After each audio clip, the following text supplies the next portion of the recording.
সম্মানিত ভিউয়ার্স, আসসালামু আলাইকুম রহমতুল্লাহি ওবারাকাতু। আজকের ভিডিওতে আমরা আলোচনা করব ফেক্সো সাসপেনশন নিয়ে। এটা মূলত শিশুদের জন্য ব্যবহৃত একটি অ্যান্টিহিস্টামিন মেডিসিন।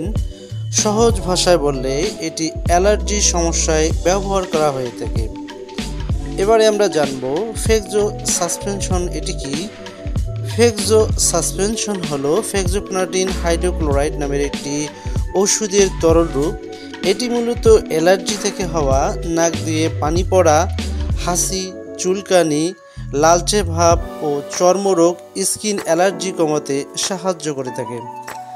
সাধারণত 2 থেকে 12 বছর বয়সী শিশুদের জন্য এটি ডক্টররা প্রেসক্রাইব করে থাকেন। ফেক্সো সাসপেনশন এর কার্যপদ্ধতি: আমাদের শরীরে হিস্টামিন নামের একটি কেমিক্যাল থাকে যেটি অ্যালার্জির উপসর্গ তৈরি করে থাকে।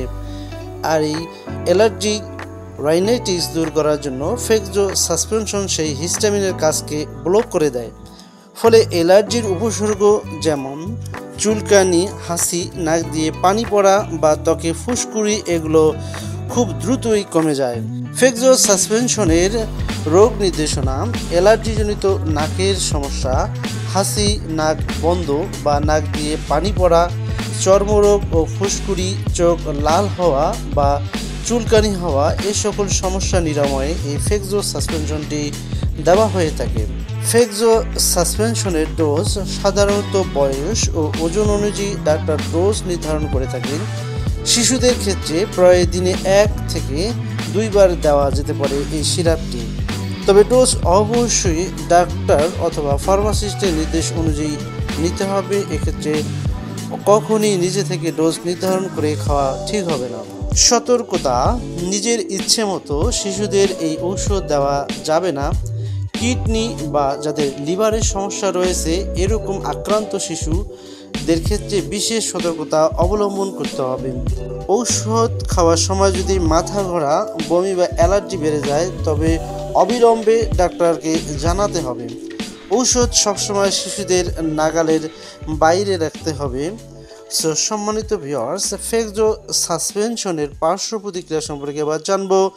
সাধারণত নিরাপদ হলেও কিছু ক্ষেত্রে দেখা দিতে পারে, যেমন মাথা ঘোরা, ঘুম ঘুম ভাব, মাথা ব্যথা, পেট ব্যথা অথবা পেট খারাপ অথবা ডায়রিয়া হতে পারে।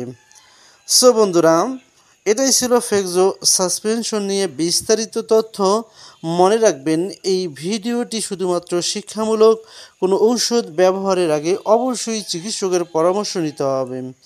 ভিডিওটি ভালো লাগলে লাইক দিন, চ্যানেলটিকে সাবস্ক্রাইব করতে ভুলবেন না এবং পাশে থাকা বেল আইকন ক্লিক করুন যাতে নতুন ভিডিও আপলোড হলে সাথে সাথেই আপনি পেয়ে যান।